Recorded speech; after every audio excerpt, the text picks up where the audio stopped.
de los siglos vivirá. Ha demostrado que Él es fiel y verdadero, y por los siglos de los siglos vivirá. Entonaremos alabanzas al que vive y le daremos la mejor adoración. Nos postraremos, cantaremos, danzaremos, haremos todo en honor a nuestro Dios. Entonaremos alabanzas al que vive y le daremos la mejor adoración. Nos postraremos, cantaremos, danzaremos, haremos todo en honor a nuestro Dios. Haremos todo en honor a nuestro Dios.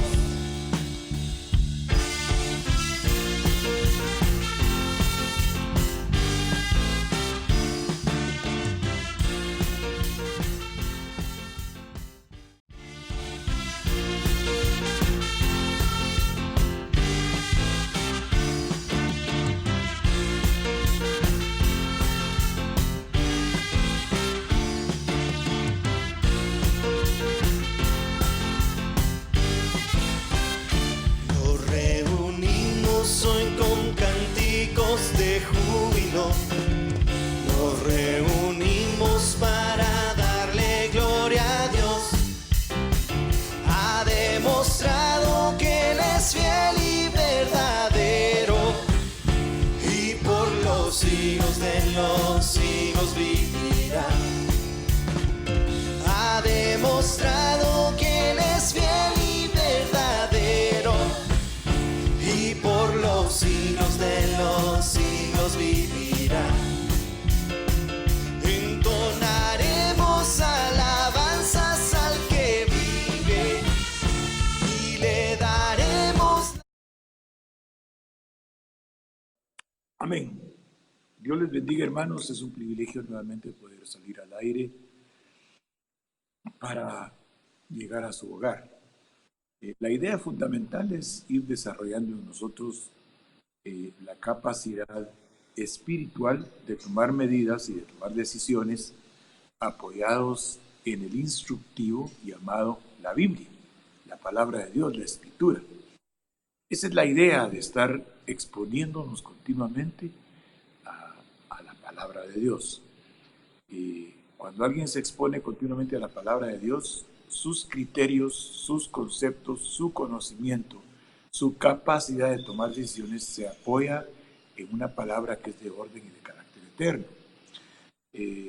Vamos a orar y vamos a platicar algo al respecto de algunas preguntas que surgieron a raíz de la exposición que Dios me permitió hacer ayer en el retiro internacional de invierno. Oremos al Señor. Padre, en el nombre poderoso de Cristo Jesús, nos humillamos delante de tu presencia poderosa. Te pedimos perdón, Padre, por todo aquello que nosotros hacemos que a ti no te agrada. Señor, aún de pensamientos y palabras que salen de nuestra boca que ni siquiera consideramos, Padre, que no te fueran agradables. Perdónanos, Señor, en el nombre de Jesucristo te lo suplicamos. Te suplicamos, Padre, que nos perdones y que, según tu promesa, Señor, el Espíritu Santo tome el control y el dominio y la autoridad sobre. Te lo suplicamos en el nombre que está sobre todo nombre, en el nombre poderoso, maravilloso, majestuoso, en ese nombre que toda rodilla se dobla en los cielos, en la tierra y debajo de la tierra, cuando lo mencionan aquellos que tienen Espíritu Santo. Amén y amén. Atención con lo que acabo de decir. Toda rodilla se dobla en los cielos, en la tierra y debajo de la tierra, cuando los que tienen la unción del Espíritu Santo lo mencionan. Porque nadie puede decir que Jesucristo es el Señor si no es por el Espíritu Santo. Bueno, lo podrá decir a título personal, Pero en Primera de Corintios, capítulo 12, verso 3, hay un texto que es importante. ¿Por qué le digo esto? Porque cuando empezábamos yo le decía a usted que la idea de exponernos a la palabra es ir aumentando paulatinamente el conocimiento de la Escritura. O sea, que la palabra de Dios, que es inspirada por Dios, que es viva y eficaz, esté como un conocimiento dentro de nosotros y tengamos el anhelo de seguir la instrucción de orden eterno. Recuerde cuando el Señor Jesús les narra en el capítulo 6 de Juan las condiciones, una de las condiciones que Él establecía para poder ser resucitado. Una condición para poder ser resucitado es la Santa Cena. Otra condición para poder ser resucitado es el bautismo. Por eso en Romanos capítulo 6, verso 4, el Señor habla claramente. En Romanos capítulo 6, verso 4 dice que cuando alguien es sumergido en el bautismo, es muerto en su muerte. O sea que ya no vamos a la cruz del Calvario, sino que en el bautismo nosotros nos sumergimos en el agua. Es un acto simbólico, pero que Cristo lo estableció. O sea, no lo establece el hombre. Cristo estableció: el que se va a las aguas bautismales es bautizado en mi muerte. Y así como a mí me resucitó el Espíritu Santo, también a él lo resucitará. Es lo que dice Romanos capítulo 8, verso 11. Y si el Espíritu Santo está en ustedes, el que resucitó a Cristo de los muertos, los resucitará también a ustedes. Entonces es importante que el bautismo también está hablando de novedad de vida en el Espíritu Santo. Pero regresemos entonces. La otra posibilidad que nos da el Señor: el bautismo, primero de Romanos 6, 4, y luego nos pone en Primera de Corintios capítulo 12, en Juan capítulo 6, cuando él empieza a narrar que él es el pan de vida. Él empieza a narrar que es el pan de vida y esto resulta ser demasiado difícil de asimilar. Desde el verso 48 hasta el verso 68, del verso 48 hasta el verso 68 de Juan 6, empieza Jesús a hacer una narración de otro aspecto importante para tener la posibilidad absoluta de resucitar. Vuelvo a repetir: el bautismo establecido en Romanos capítulo 6, verso 4, y además de eso Juan capítulo 6, del 48 al 68, está hablando de que Cristo Jesús es el pan de vida. El que come mi carne y bebe mi sangre tiene vida eterna, y yo lo resucitaré en el día postrero. El bautismo resucita, el que se bautiza tiene luz verde para resucitar, permítame la palabra, y también el que participa de la Santa Cena. Pero vitalmente el bautismo se convierte en un morir en Cristo Jesús a la vieja naturaleza. Hay una pregunta que me hicieron: ¿qué es morir al hombre viejo? Pero vamos a ir despacio. Entonces, el otro es la participación de la Santa Cena. ¿Por qué le digo esto?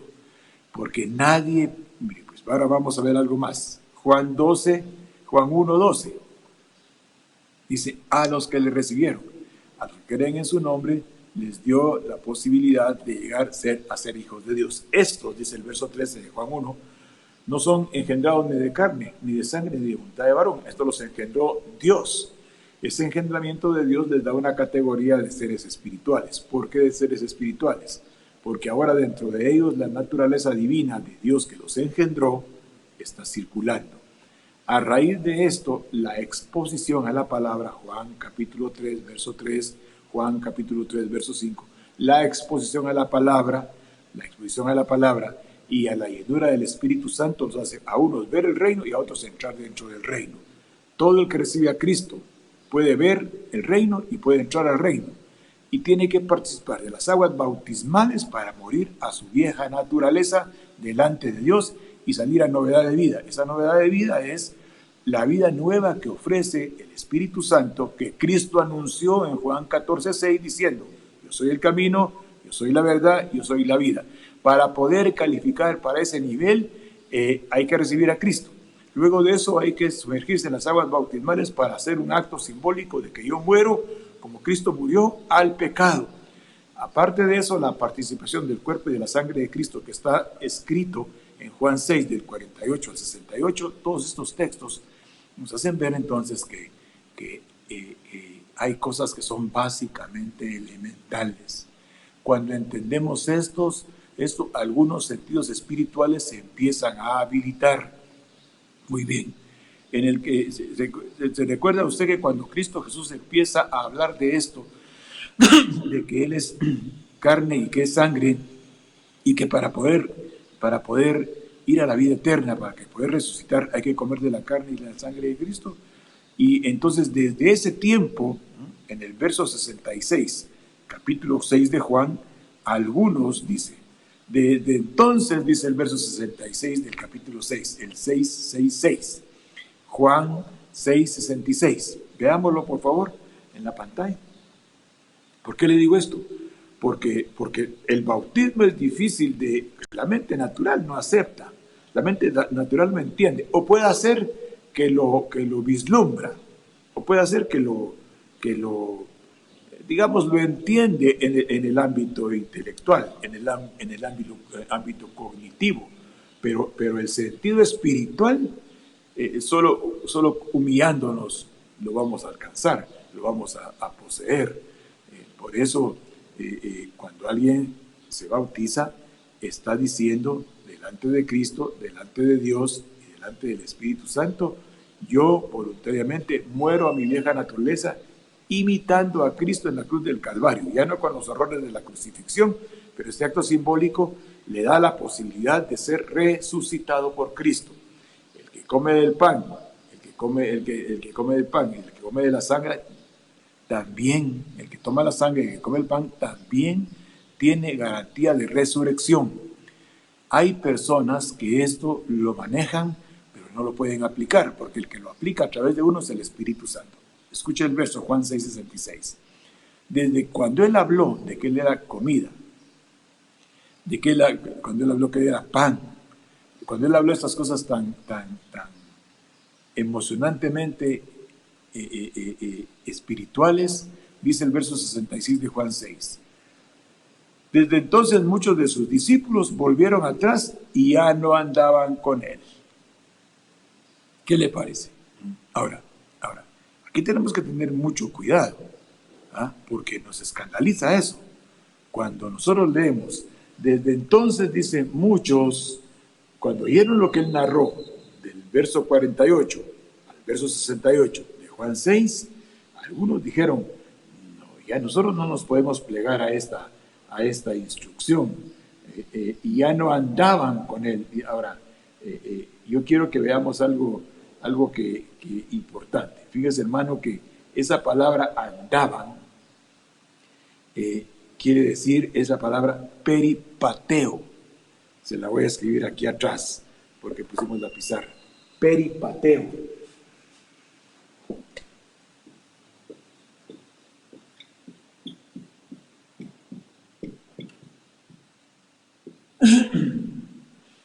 Póngame atención porque quiero que salgamos de una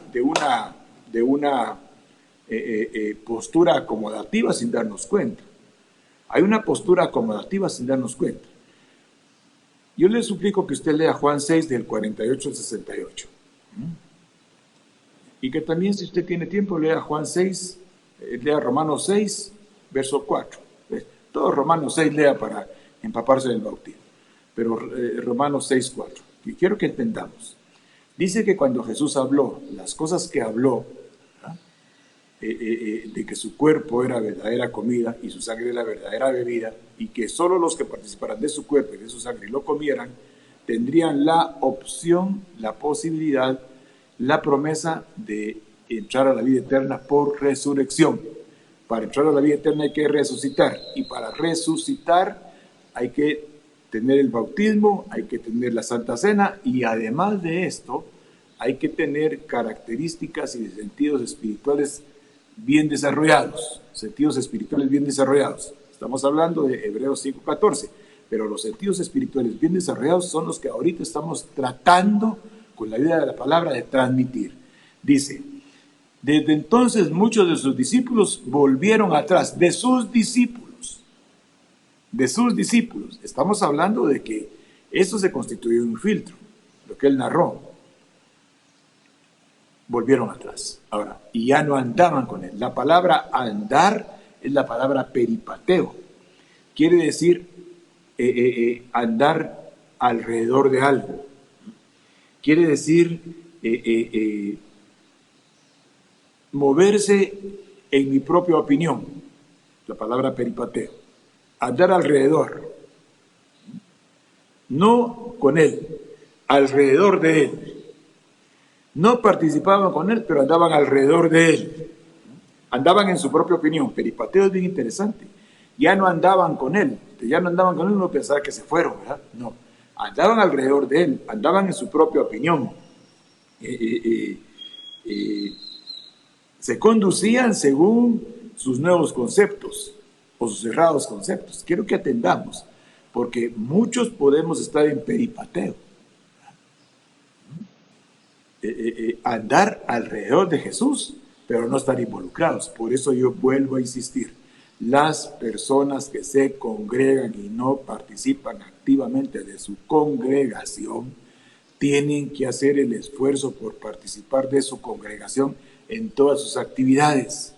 Porque esta congregación lo que está haciendo es habilitarlos y posibilitarles que encuentren cuál es el ministerio para el cual Dios los llamó. Todos somos ministros de un nuevo pacto. Todos los bautizados somos ministros de un nuevo pacto.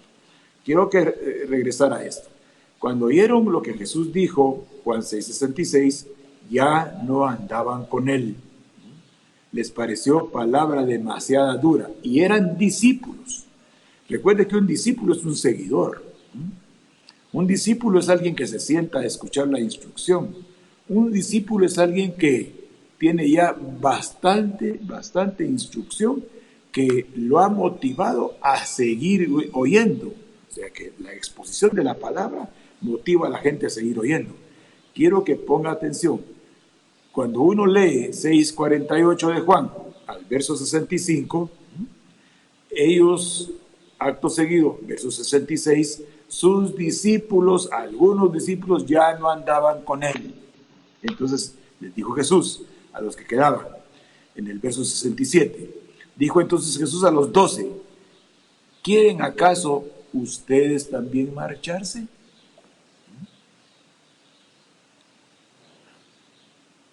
O sea, si eran discípulos estaban cerca, pero se fueron cuando oyeron esta instrucción. O puede ser que Jesús les caía mal, ¿verdad usted? Porque hay gente que uno le cae mal y como el pastor le cae mal, va porque ahí quiere ir la esposa y ahí quiere ir la hija o ahí quiere ir el hijo, pero a él el pastor no le cae bien.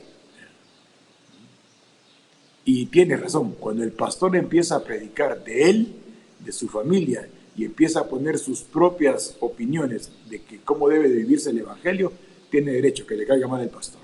Pero cuando el pastor está utilizando palabra de Dios y con esa palabra lo está instruyendo, no corra riesgos porque puede caer en peripateo. Se viene a sentar a las congregaciones y con la misma sale. El culto empieza a las 9:30, viene a las 10:30, a las 11 menos cuarto, porque no le gusta la alabanza, porque el que toca el teclado y el director de alabanza no es de su agrado. Ya ha pasado que... Bueno, nosotros no vamos a hablar de eso mejor. Entonces, hay un montón de situaciones que tenemos que manejar. Mire pues, la respuesta del verso 68 la dio Simón Pedro. Y le dijo, Señor. O sea, cuando habla de Señor, está hablando de la palabra Kurios. Kurios es la palabra Señor, Kurios.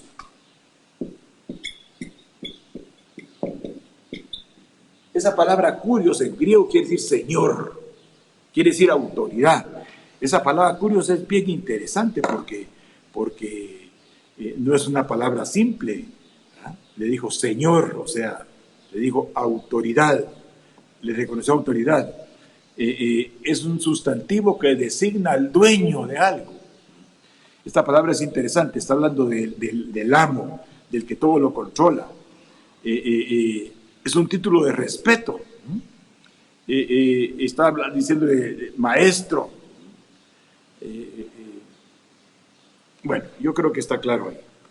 Señor, le dice, tú tienes la autoridad, tú tienes nuestro respeto, tú eres el dueño, eres el amo. ¿A dónde iremos? Solo tú tienes palabras de vida eterna. Mire estas definiciones que salen de la boca de Pedro. Yo vuelvo a insistir en la palabra peripateo. Tenemos mucho tiempo de no congregarnos y esto ha provocado en algunos algún efecto acomodativo y pudieron ya haber caído en peripateo. No así otros, ¿verdad?, que uno se da cuenta a través de la participación, que están pendientes siempre de la enseñanza, están pendientes de la instrucción. Si no la miran en la mañana, la suben a YouTube y en la tarde la ven. Hay predicaciones a más no poder en YouTube. El propósito es recibir instrucción para ir desempolvando y cuando digo desempolvando quiere decir quitar la contaminación mundana y que reverdezcan en nosotros y que germinen en nosotros los sentidos espirituales. Muy bien. Creo haberme explicado. Quiero que veamos 1 Corintios 12, porque ahí le dije, ahí empezó todo este asunto. Recuerde que en 1 Corintios 12:3 hay un texto claro. Solo tienen acceso al Espíritu Santo, escuche, los que han recibido a Cristo como Señor y Salvador, los que se han bautizado, los que han participado de la Santa Cena. Hay muchos hermanos que al salir del bautismo, de las aguas bautismales, a novedad de vida la da el Espíritu Santo por la palabra, empiezan a hablar en lenguas del Espíritu. Tenemos que anhelar este don que viene del Espíritu Santo. Es cierto, hay dones muy interesantes en el capítulo 12 de Romanos, en el cual el don del servicio es uno de ellos, ¿verdad? El don del servicio es una característica del Espíritu Santo. Ahora, no confundamos don con talento. Talento es una disposición intrínseca, personal, genética, heredada que todos traemos. Es para agradar a los hombres. El talento agrada a los hombres. Mire usted cómo hay de cantantes famosos con una guitarrita se han hecho millonarios. ¿Ah? Son unos peludos feos, pero con la guitarra y el talento que tienen han logrado hacer millones de millones. Cuando hablamos de don, estamos hablando que probablemente se agrade o no se agrade en los hombres, pero se agrada a Dios. Lo que sí es cierto es esto: cuando el don se desarrolla, se agrada a los hombres y se agrada a Dios, porque estamos hablando de Proverbios 3. Vamos a ir a Proverbios 3 después de ver esto. Mire 1 Corintios 12:3. Dice: por tanto, os hago saber que nadie que hable por el Espíritu Santo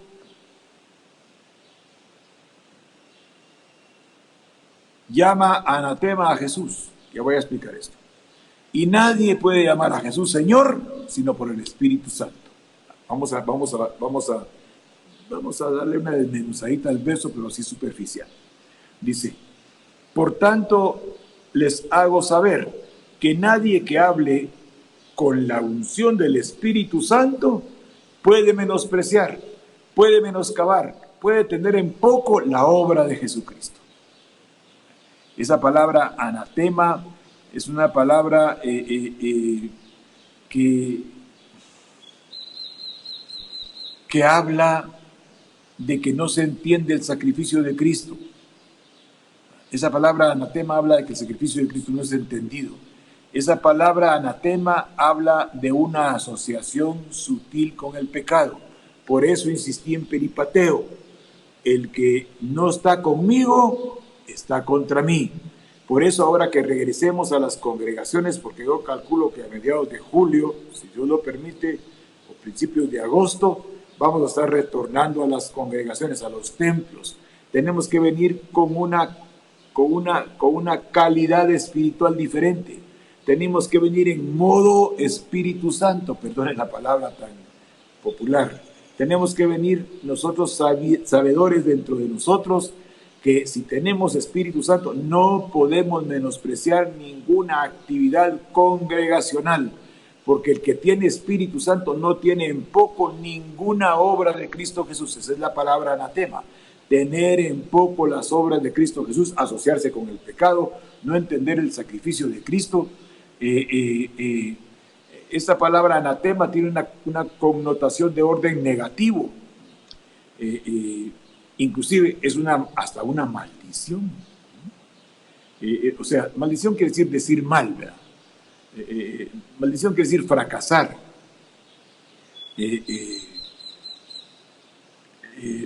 Quiere decir que Cristo Jesús, el que tiene Espíritu Santo puede pensar que en Cristo Jesús no hay una esperanza de ser redimido. Ese es el anatema. Es un peripateo. El peripateo es un observador. El peripateo es una persona observadora de las situaciones que se están dando en la congregación y no participa, ¿ah? En su casita nada más. Pero esto de ser cristiano tiene un efecto que irradia, tiene una acción participativa. Todo lo que es de Dios nos atrae, nos involucra. Regresemos. Por tanto, os hago saber que nadie que tiene Espíritu Santo puede tener en poco a Cristo Jesús. Nadie puede pensar que Cristo Jesús no redime, nadie puede pensar que Cristo Jesús no es capaz de liberarnos del pecado. Y esto del anatema nos muestra una asociación sutil con la indiferencia. Peripateo es eso, una acción indiferente. Entonces, regreso. Nadie que tenga Espíritu Santo puede tener en poco la obra de Jesucristo. Aquellos andaban con Jesucristo y cuando Él les planteó la necesidad de entender estas cosas, se alejaron, eran discípulos. La idea, le decía yo al principio de esta exposición, es que la palabra se convierta en nosotros en un argumento espiritual que nos sostenga en todo tiempo. Hoy en la mañana yo pasaba una información a ustedes. Tenemos que tener mucho cuidado. Estamos en el tiempo más dificultoso. Si nos acomodamos a la condición de creer que como no nos ha dado, no nos va a dar, y descuidamos todas las medidas,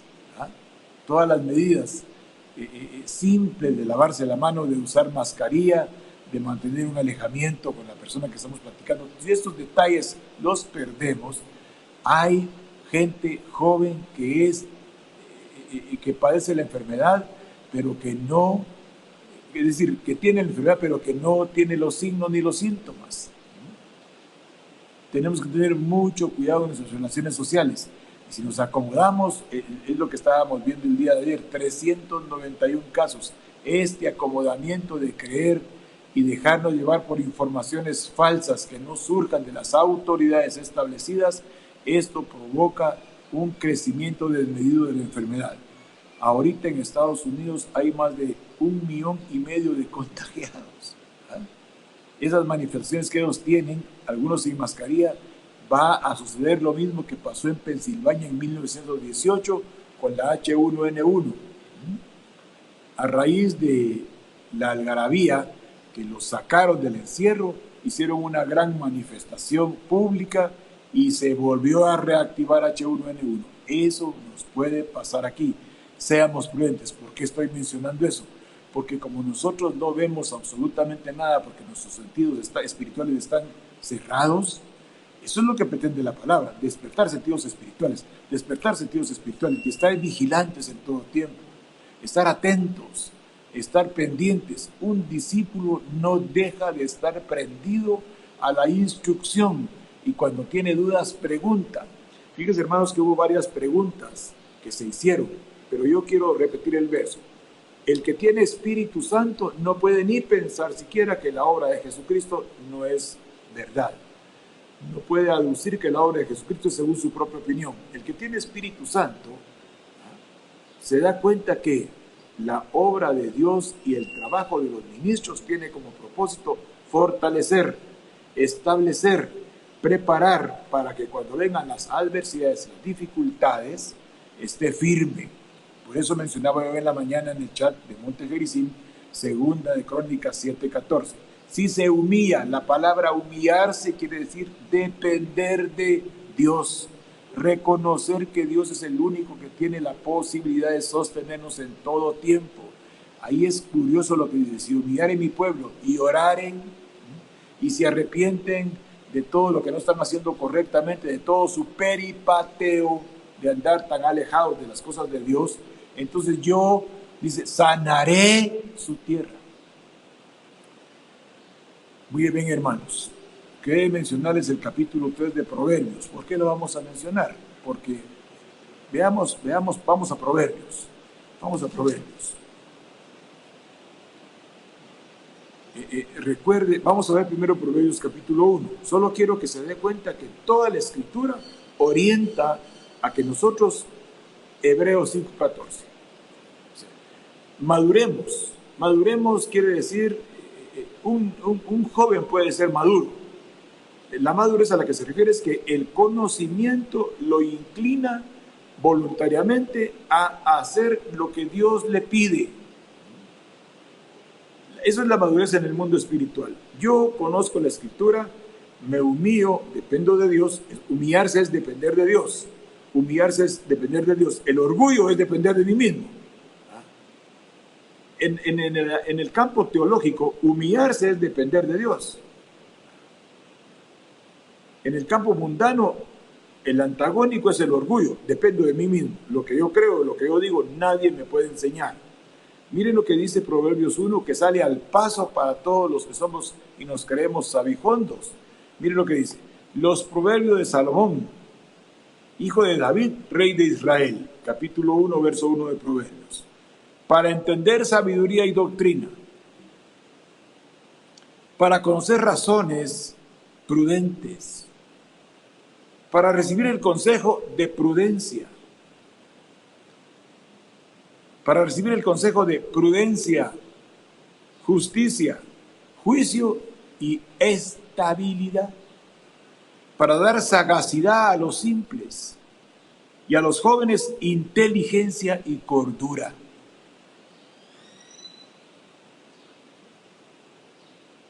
Y nadie puede decir: ay, yo ya sé mucho. Miren lo que sigue diciendo en el verso 5. Oirá el sabio y aumentará el saber, y el entendido adquirirá consejo. Ah, bueno, el sabio es una cosa y el entendido es otra.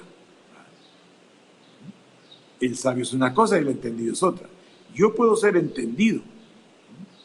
El entendido puede adquirir consejo y el sabio puede aumentar su saber. Ahora, el proverbio, o sea, los proverbios, es una alegoría, es una ilustración, es una comparación, y el propósito es ilustrarnos, hacernos entender. O sea, es un dicho que contiene una verdad de aplicación humana que agrada a Dios. El proverbio es un dicho de aplicación en el mundo natural, pero que al aplicarlo agrada a Dios. Vamos a Proverbios capítulo 3 ahora. Vamos a Proverbios capítulo 3. Vamos a ver el verso 1. ¿Por qué estamos viendo esto? Porque cuando nosotros nos exponemos a la palabra, lo que tenemos que esperar es que nuestros sentidos espirituales se habiliten, que nuestros sentidos espirituales se potencialicen, que nuestros sentidos espirituales estén aptos para enfrentarnos a las situaciones de la vida diaria. Hijo mío, no te olvides de mi ley, o sea, de mi instrucción. Y tu corazón guarde mi palabra. Hijo mío, no te olvides de mi instrucción. Recuérdense lo que vimos en el Proverbio 1:2. Hasta el 5 leímos. Hijo mío, no te olvides de mi palabra. Y tu corazón guarde mi instrucción. Hijo mío, no te olvides de mi instrucción. Y tu corazón guarde mi palabra. Cuando aquí habla de corazón, está hablando del alma. El alma es la entidad que acciona las funciones del cuerpo. Y dice, porque largura de días y años de vida y paz te aumentarán. Además sigue diciendo, átalas a tu cuello, átalas a tu cuello, escríbelas en la tabla de tu corazón. O sea, no tiene que faltar a nivel de esta parte anatómica que sostiene donde se piensa. Átalas a tu cuello, ten presente que tu cabeza depende de lo que tengas a tu cuello. Es una forma alegórica, por eso le dije que el proverbio era una alegoría. Es una comparación del mundo natural con el quehacer diario para agradar a Dios.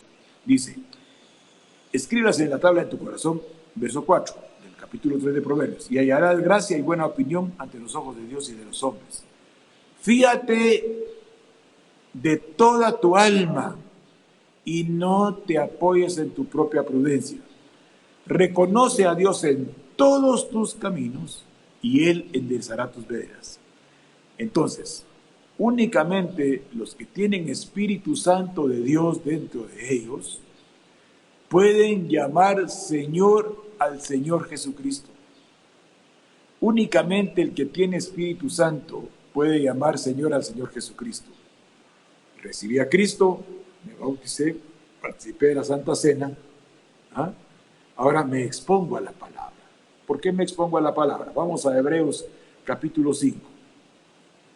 Recuérdense que Hebreos está antes de Santiago, ¿verdad? Hebreos está inmediatamente después de Filemón. Hebreos 5:14. Mire lo que dice ahí.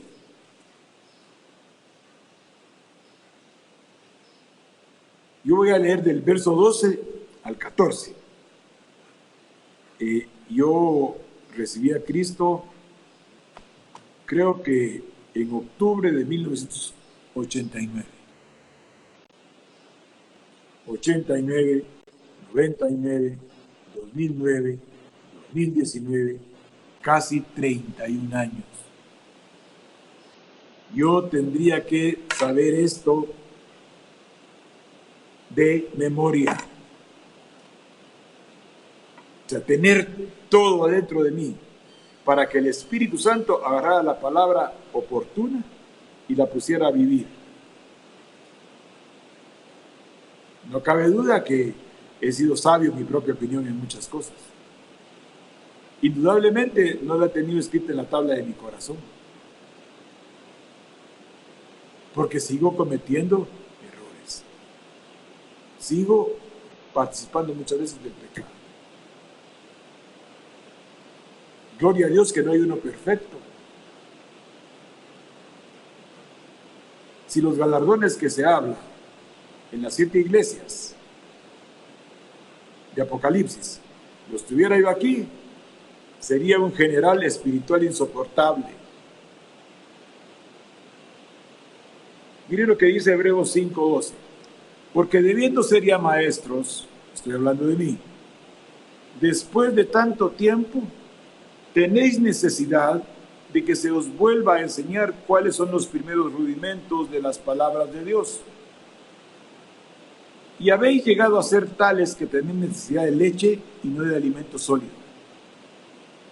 Y todo aquel que participa de la leche es inexperto en la palabra de justicia, porque es niño. Verso 14, que quiero dejarle en su corazón. Pero el alimento sólido es para los que han alcanzado madurez, para los que por el uso tienen los sentidos ejercitados en el discernimiento del bien y del mal. Lo vuelvo a leer. Pero el alimento sólido, esto que estamos hablando es alimento sólido. Lo que hablamos del bautismo es alimento sólido. Lo que hablamos de la Santa Cena es alimento sólido. Lo que hablamos de 1 Corintios 12, 13 es alimento sólido. Lo que hablamos de Proverbios capítulo 1 es alimento sólido. Lo que hablamos de Proverbios 13 es alimento sólido. No tienen que ser profundidades. Es alimento sólido porque todo lo que sale de la boca de Dios es estructuralmente apto para sostenernos en la adversidad. Todo el alimento sólido es lo que hablamos en el capítulo 7 de Mateo. Aquel que edifica sobre la roca, toda la palabra es la roca, toda la palabra es Cristo. Lo compararé con aquel que vino la adversidad, la dificultad, vino todo tipo de circunstancias y él se mantuvo firme porque estaba edificado, porque él edificó sobre la roca que es Cristo Jesús. Toda la palabra es alimento sólido. ¿Quién es el maduro? Maduro es el que pone la palabra a funcionar voluntariamente y el Espíritu Santo se encarga de desarrollarla. Ahora, pero el alimento sólido es para los que han alcanzado madurez. Alcanzar madurez quiere decir abordar todas las circunstancias que se presentan adversas a mi vida diaria a la luz de la Escritura. Han alcanzado madurez para los que por el uso tienen los sentidos ejercitados en el discernimiento del bien y del mal. En conclusión, por eso vimos todos los versos que vimos, porque Dios quiere que nosotros discernamos. Sí, voy a aclarar esto. Hay un discernimiento de espíritus. Discernimiento de espíritus que da el Espíritu Santo. Es un don. Discernir las circunstancias, discernir las situaciones, para no dejarnos avasallar. Cuando decimos que el ángel de Yahweh acampa alrededor de nosotros y nos defiende, está diciendo que nosotros vamos a habilitar el poder de este ángel cuando la palabra se antepone a las circunstancias. Hermanos, que el Señor les bendiga, que Dios en su misericordia sustente su vida espiritual y recuerde, no se acomode. Estamos viviendo el momento más difícil de esta pandemia que reprendemos y rechazamos en el nombre de Cristo Jesús, pero hemos entendido que ha obrado para bien. Ha obrado para bien. Hay algunas preguntas que me hicieron. Hermano, ¿qué es Apocalipsis? Hermano, ¿qué es dejar el hombre viejo? Hermano, ¿qué es la parucía? Explíquenos los 2000 años que usted mencionó, porque usted dijo que Cristo venía en septiembre, en junio o julio del 2021. Y es cierto que Amós 3:7 es una gran verdad, ¿sí? Una gran verdad. Dios no va a ocultar a sus siervos los acontecimientos. No se está poniendo fecha. De acuerdo a una deducción apostólica, él estableció que probablemente el año de la parucía, o sea, el aparecimiento de Cristo por su iglesia, es en el año 2021. Pero no se está fijando una fecha, porque no estamos diciendo el 14 de noviembre es la fecha, ¿verdad? Ni que el 22 de tal o cual mes es la fecha, ni que el 15 de septiembre es la fecha, ni que el 14, no.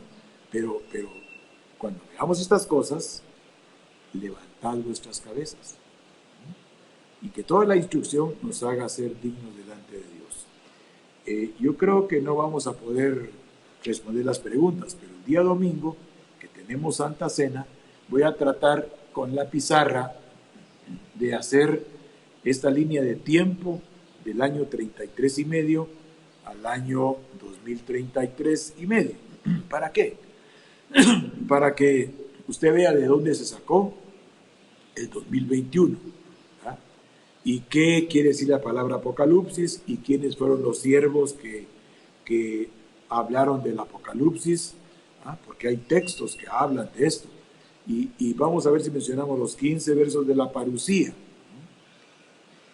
Parucía es el aparecimiento del Señor, previo, según la visión apostólica del hermano apóstol Sergio Enríquez, después de la parucía, del aparecimiento del Señor, de la llevada de la iglesia, vienen los 150 días de pretribulación, luego vienen 3 años y medio de tribulación, luego 3 años y medio de gran tribulación y luego viene la Epifanía. Muy bien. Primeramente Dios, el domingo que tenemos Santa Cena, vamos a dejar de ser peripateo, o sea, de estar alrededor de Jesús pero no participar de sus cosas. Vamos a, si pudiéramos poner un nombre a este tema, podríamos decir desacomodando al cómodo. Muy bien, hermanos, que Dios en su misericordia nos llene de su presencia, para que todas nuestras actitudes escriturales a las cuales nos exponemos sean de acuerdo a como Dios le agrada. Entonces vamos a tener nuestros sentidos ejercitados para poner el mal en su lugar y el bien en su lugar. Que Dios llene su casa de la gloriosa presencia del Espíritu Santo. Que usted habilite al ángel del Señor que lo defiende por 2 funciones simples. Primero, el diezmo, que echa fuera al devorador, el destructor, y que cubre su casa con la sangre de Cristo para que el ángel de la muerte no tenga arte ni parte con usted. Y la otra, que la Escritura se convierte en el argumento de vida para presentarse delante de Dios sin mancha y sin arruga. Que una unción, que una bendición de salud, de prosperidad y de paz sature cada hogar de Montegenicín y de aquellos que nos están escuchando. Amén y amén. Nos vemos el domingo con Santa Cena.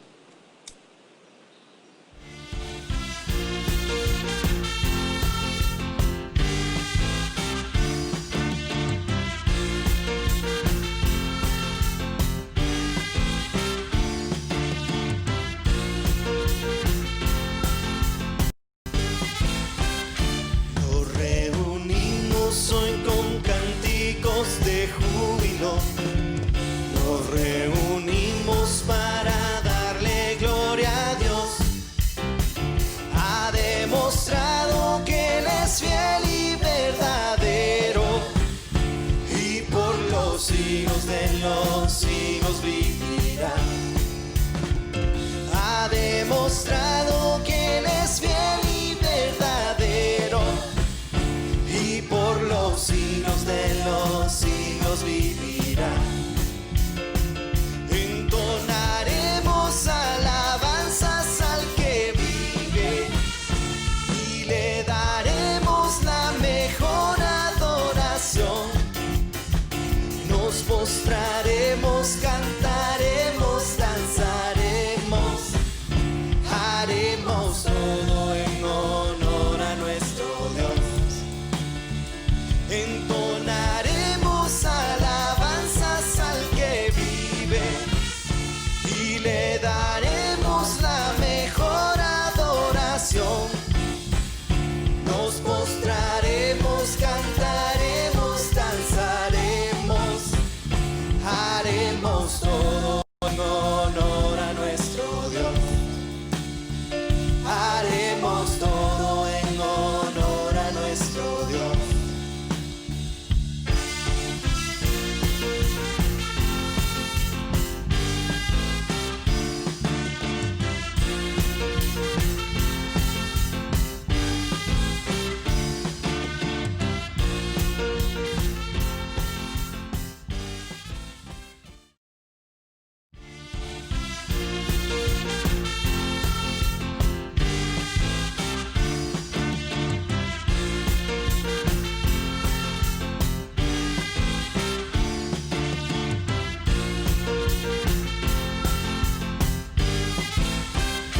Nos reunimos hoy con cánticos de júbilo.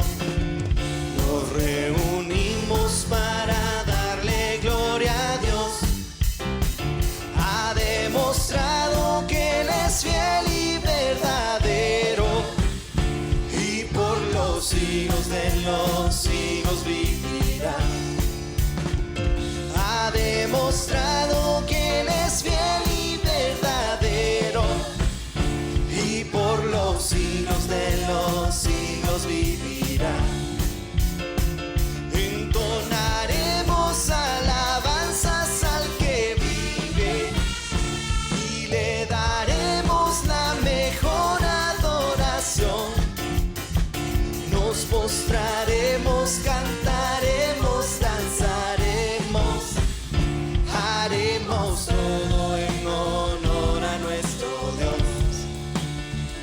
en todo